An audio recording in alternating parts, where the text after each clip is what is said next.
श्री शिवाय नमः। लिंग पुराण में 7 गलतियां बताई है कंगाल होने की। ये गलती अगर आपने भी करी है तो जिंदगी में कितना भी पुण्य करोगे उसका फल नहीं है। आज की कथा को लिखकर रखना, शायद तुम्हारी जिंदगी संवर जाए। लिंग पुराण में 7 गलतियां बताई है व्यक्ति को बर्बाद होने की। पहली गलती है, उसमें से अगर आप स्वीकार कर रहे हैं ये गलती तो समझ लो कि गलती आपने करी। गंगा जल तो बुलवाया टैंकर भरकर, 21,000 बेलपत्र भी समर्पित कर रहे हो। आप मंदिर के अंदर बैठ गए, दर्शन करने वाला आता रहा, किसी को अंदर प्रवेश नहीं दिया।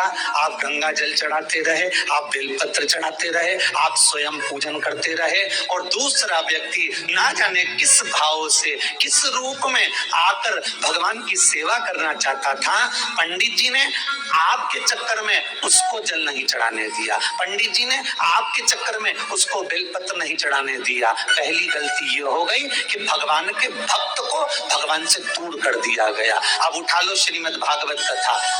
2 देवताओं ने गलती करी थी। एक ब्रह्मा जी ने गलती करी थी कि गाय बछड़ों का हरण कर लिया था। 1 वर्ष होने में 1 दिन था तब ब्रह्मा जी ने गाय बछड़े वापस दिए थे। दूसरी गलती इंद्र ने करी थी, जल वृष्टि करी तब भगवान कृष्ण को गोवर्धन पर्वत उठाना पड़ा। दोनों देवताओं ने गलती करी पर भगवान कृष्ण ने इंद्र को क्षमा कर दिया पर ब्रह्मा को क्षमा नहीं करा। क्यों नहीं करा? क्योंकि इंद्र को क्षमा इसलिए करा क्योंकि इंद्र ने जब जल वृष्टि करी तो सारे ब्रजवासियों को भगवान के चरणों में लाकर छोड़ दिया। सारे ब्रजवासी गोवर्धन पर्वत के नीचे आकर बैठ गए, भगवान के चरणों में आ गए। और ब्रह्मा ने जो गलती करी वो ऐसी गलती करी कि भगवान से गाय और बछड़ों को दूर कर दिया। जो भगवान से भगत को दूर कर दे उसको शंकर कभी क्षमा नहीं कर सकता। इसलिए बर्बादी का पहला कारण आप भक्त और भगवान में दूरी बना ली।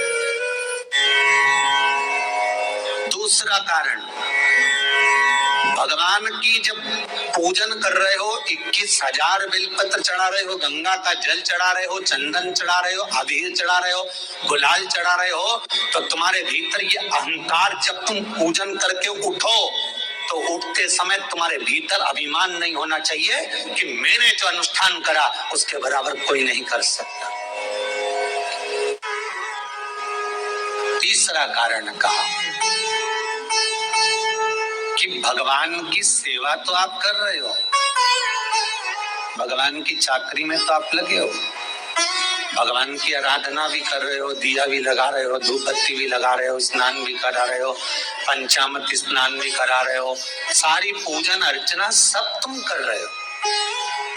पर हो सकता है इस पूजन अर्चना में आप केवल 3 घंटा पूजन करते हो और बाकी के समय किसी न किसी की जीवात्मा को दुख पहुंचा रहे हो। एक कथा में एक बात कही थी कि भले मंदिर में दिया मत लगाओ, भले मंदिर में जाकर धूप बत्ती मत जलाओ, भले मंदिर में जाकर भोग मत लगाओ, भले मंदिर में जाकर जल मत चढ़ाओ, कुछ मत करो, भले भगवान को नए कपड़े मत पहनाओ, भले तुम्हारी मर्जी पड़े भगवान को भोग मत लगाओ, पर शास्त्र कहता है कुछ मत करो, पर एक काम जरूर करना कि किसी के चेहरे पर प्रसन्नता ला देना तो मंदिर में दिया जलाने के बराबर होगा। किसी के चेहरे पर चमक ला देना, प्रसन्नता ला देना तो अगरबत्ती लगाने के बराबर होगा। किसी गरीबड़े के, किसी दुखी के चेहरे पर अगर तुमने प्रसन्नता ला दी तो वो भगवान को कपड़े पहनाने के बराबर होगा। मालूम पड़े तो मंदिर में पूरी सब्जी बांटो, मंदिर में भोजन कराओ, मंदिर में सारा पकवान चढ़ाओ, और कोई तुम्हारे कारण अगर दुखी है तो तुम्हें वो सुख का भान नहीं हो सकता। तीसरा कारण है वो सुख नहीं। चौथा कारण है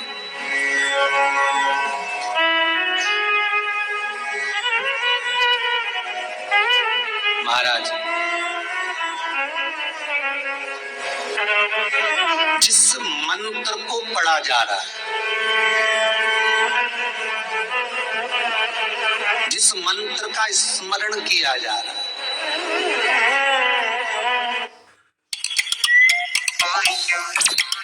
स्टाइल में सियापा,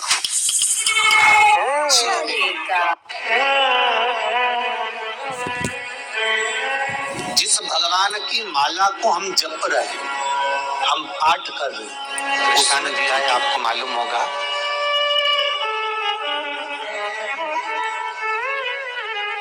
एक जजमान सप्तशती का पाठ कराते थे नवरात्रे में। नवरात्रे पूरे होते थे और उनकी पत्नी मर जाती थी। सप्तशती के अंदर लिखा है, बहुत ध्यान से सुनिएगा। दुर्गा सप्तशती का पाठ कराते थे और पत्नी नवरात्रे के बाद 4 महीना 3 महीने के बाद मर जाती थी। बहुत दुखी था सेठ। एक शादी करी, दूसरी करी, तीसरी करी, चौथी करी, चौथी पत्नी भी मर गई। बहुत दुख हुआ। आज वो गुरुजी के पास चले गया, गुरुदेव, गुरुजी, गुरुदेव, गुरुदेव। गुरुजी बोले क्या हो गया? सेठ जी बहुत दिनों के बाद आ रहे हो, क्या बात है गुरुदेव? मेरे को बात समझ में नहीं आती कि मैं नवरात्रे में सप्तशती का पाठ कराता हूँ, देवी जी का यज्ञ करवाता हूँ, माता रानी को चूनर पहनाता हूँ, उनको सुंदर बिछोड़ी, पायल, चुनरी सब पहनाता हूँ, कन्याओं का भोजन करवाता हूँ, भंडारा करवाता हूँ, जवारे बोता हूँ, अखंड ज्योत लगाता हूँ, पर नवरात्रि जैसी पूरी होती है उसके 2 महीने 3 महीने बाद मेरी पत्नी क्यों मर जाती है? 4 पत्नियां मेरी मर चुकी हैं, 5वीं मैंने शादी करी है। गुरुदेव आप कृपा करिएगा, कुछ तो बता दीजिए, कुछ करुणा कर दीजिए। गुरुजी बोले कि तू सब कुछ अच्छा कर रहा है, ज्योत भी जला रहा है, कन्या भोज भी करा रहा है, चुनरी भी चढ़ा रहा है, भंडारा भी कर रहा है, ज्योत भी लगा रहा है, जवारे भी बो रहा है, माता रानी की सेवा भी कर रहा है, अखंड रात्रि व्रत कर रहा है, सब कुछ तूने करा, यज्ञ भी करा, फिर तेरी पत्नी क्यों मर सकती है? ऐसा हो ही नहीं सकता। नहीं गुरुदेव, मेरी 5वीं शादी है गुरुदेव, अब की बार आप कृपा करिए। गुरुजी ने कहा तेरे पंडित जी को अनुष्ठान पर बुला, मैं कमरे में बैठकर सुनूंगा सप्तशती का पाठ, तब मैं ध्यान करूंगा। गुरुजी अंदर के कमरे में जाकर बैठ गए, ब्राह्मण पाठ करना प्रारंभ करा और ब्राह्मण ने पाठ करना प्रारंभ करा। उसमें एक शब्द आ गया, भार्यन्तु भक्षन्तु, भार्यन्तु भक्षन्तु।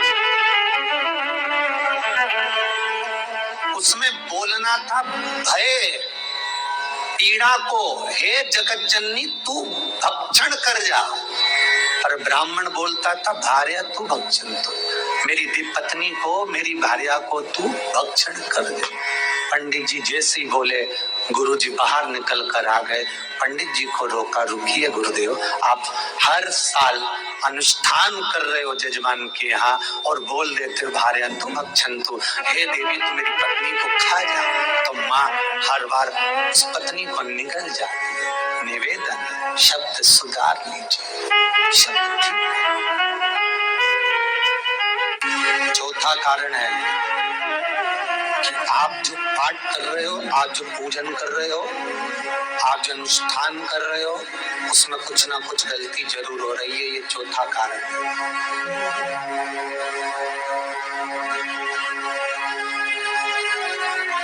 एक बार पूरे घर के लोगों को बिठाओ, अपने घर के लोगों को, मम्मी से पूछना, मम्मी तुम कौन कौन सा पाठ करती हो? एक बार मम्मी से पूछना, फिर एक बार पापा से पूछना, पापा आप कौन कौन सा पाठ करते हैं सुबह? फिर बहू से पूछना, भाभी आप कौन कौन सा पाठ करती हो? फिर छोटी दुल्हन से पूछना, छोटी दुल्हन तुम कौन कौन सा पाठ करती हो? भैया आप कौन कौन सा पाठ करते हो? आप कौन कौन सा पाठ करते हो? पूछना। जब घर के अंदर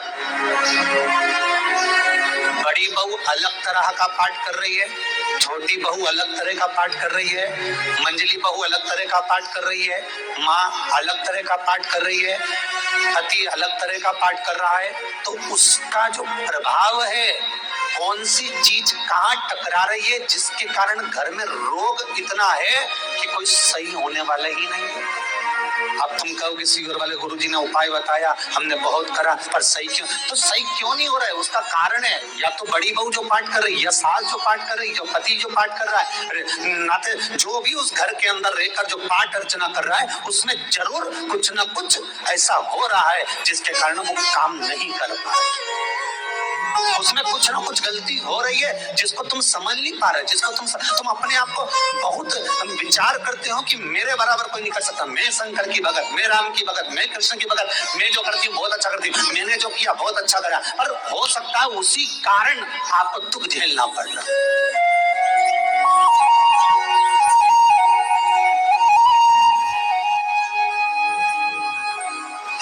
उसी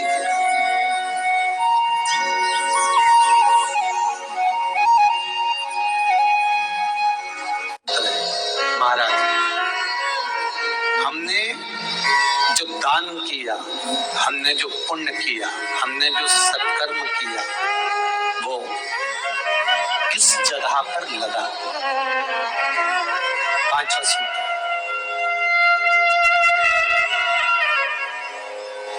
जो आप दान कर रहे हो, जो आप पुण्य कर रहे हो, सत्कर्म कर रहे हो, वो किस जगह पर लगा? ये पांचवा सूत्र। फिर निवेदन करेंगे, गाय, बेटी और लक्ष्मी 50 बार विचार करना, तब किसी को देना।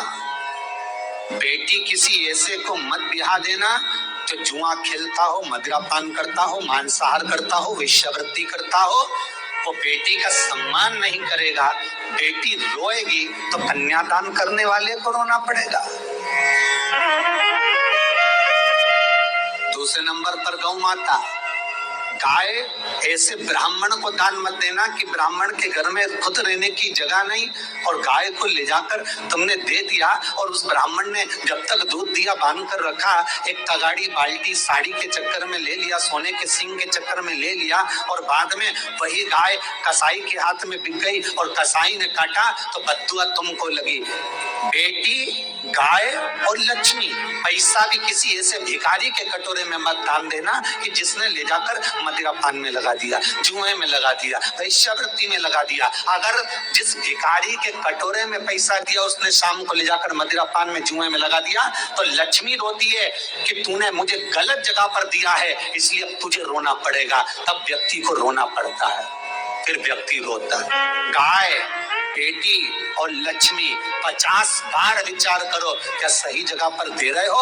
और अच्छी जगह पर दोगे तो संपदा भी बढ़ती है, सुख आता है। अगर बेटी सुखी रहेगी तो मायके के लोग सुखी रहेंगे, गौ माता सुखी रहेगी तो संसार सुखी रहेगा। और आपने जो धन दिया, आपने जो पैसा दिया किसी भिखारी के कटोरे में, अगर उसने गलत जगह पर लगाया तो रोना तुमको पड़ेगा। किसी आजकल के भिक्षुकों को अगर रोटी दे दो तो लेते नहीं, आटा दो तो नहीं लेते।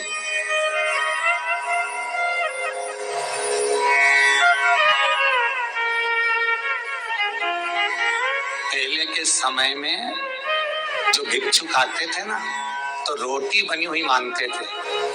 बूढ़ी बूढ़ी माताएं जानती होंगी, चिमटा बजाकर, घुंघरू बजाकर कहते थे भोजन, तो 2 रोटी निकाल कर दे दी जाती थी घर से। लो बाबा, तो माता इतना प्रेम रखती थी, केवल रोटी नहीं देती थी, बाबा बैठो हम सब्जी ला कर देते। इतना प्रेम था बुजुर्ग माताओं का, बैठो।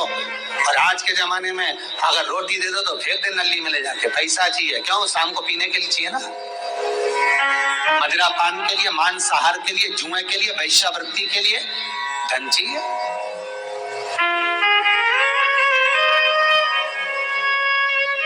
भोपाल के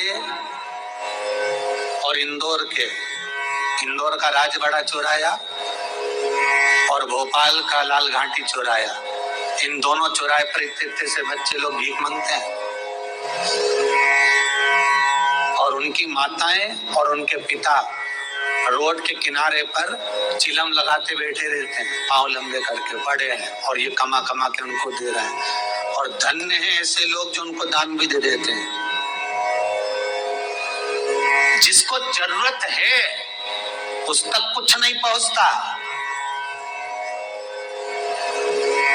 अभी भी 4-6 महीने लॉकडाउन चला, जिसको जरूरत थी एक रोटी की उस तक कुछ नहीं पहुंचा, और जिसके पास में पहले से भरा हुआ था उसने और ले जाके भर लिया। जिसको जरूरत थी उस तक नहीं पहुंचा।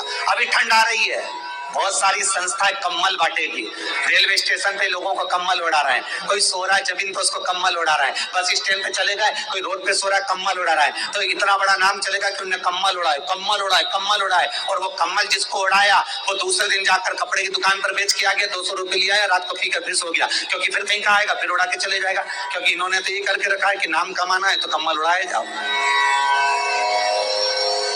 जिसको जरूरत है वहां तक सामान नहीं पहुंचता भाई, जिसको जरूरत है वहां तक सामग्री नहीं पहुंचती भाई। आपने दिया और उन्होंने ले जाकर बेच दिया, और फिर सोचते हो कि मैंने तो पुण्य करा है। कई लोग कहते हैं मैंने दान करा, मेरे को इतना फल मिलेगा। काय का दान करा? ऊपर तो जा, यमराज के डंडे पड़ेंगे।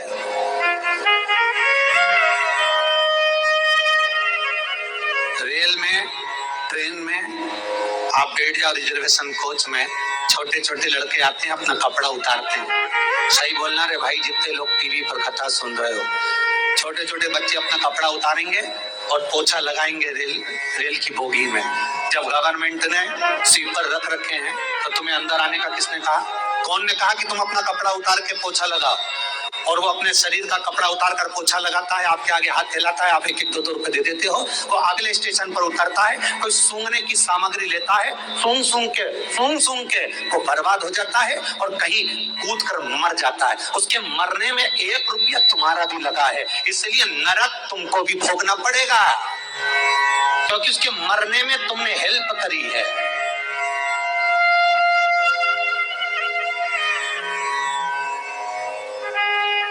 तुमने तो रुपया दिया था भोजन करने के लिए, उसने कोई सूंघने की सामग्री ले ली और सूंघ के नशे में मर गया।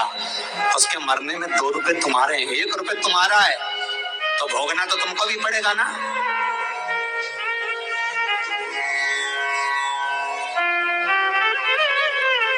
अच्छी जगह लगाओ, सत्कर्म की ओर लगाओ, तो सुख का आनंद कुछ और ही हो, सुख का आनंद कुछ और ही प्राप्त। हमारा धर्म, हमारा पुण्य, हमारा सत्य। 5वां कारण अपनी पुस्तिका में लिख कर रखना, तुम्हारे दुख का 5वां कारण क्या है? क्यों तुम करोड़पति से रोड़पति बन गए? तुम्हारे यहाँ पर 4-4, 5-5 गाड़ी थी, खूब वैभव था, खूब धन था, फैक्ट्रियां चल रही थी, सत्ताएं चल रही थी, सत्ताएं थी, खूब वैभव था, खूब धन था, पर कुछ भी नहीं, सब धरा की धरा रह गए, सब कोई वैभव बचा ही नहीं। बड़े भावपूर्ण भक्त तो कहे गुरुजी हम बड़े दुखी हैं, बड़े कष्ट में। हमने कहा कष्ट का कारण कुछ ना कुछ जरूर होगा, दुख का कारण जरूर कुछ ना कुछ होता है। कहने लगे गुरुजी हमारी तो जीनिंग चलती थी, खूब फैक्ट्रियां चलती थी, इतना जीनिंग फैक्ट्रियां थी, इतना चलता था,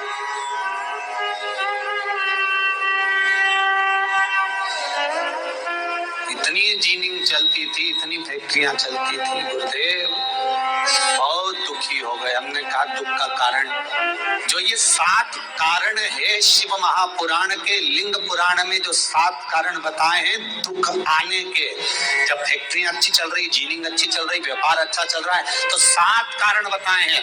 क्या आप उन 7 कारण में से कोई कारण आपके साथ में हुआ है जिसके कारण आप रोड पर आ गए, करोड़पति से रोडपति बन गए? कभी कभी नगर में, गांव में सभी का व्यापार एक साथ समाप्त हो जाता है। कभी कभी गांव में, नगर में सबका व्यापार एक साथ समाप्त हो जाता है, सबका व्यापार एक साथ ही खल्लास हो जाता है, समाप्त, सभी कर्जे में हो जाते हैं। तो समझ लेना कि उस गांव के खेड़े का देव महादेव, उस गांव का खेड़ापति भगवान शंकर, उस गांव का शिव जरूर रुष्ट हुआ है, जरूर रुष्ट। उसको मनाने का प्रयास करो जिससे अपनी नगर, अपना गांव फिर उन्नति की सीढ़ी पर चढ़ जाए। 5वां कारण मंत्र जाप, अर्थात तुम्हारा फिर निवेदन, गाय, बेटी और लक्ष्मी 50 बार विचार करना तब दे दो, नहीं तो मत दे, मत दे। और महाराज भगवान शिव की कथा का छठा कारण बता, हमारे दुख का कारण छठा।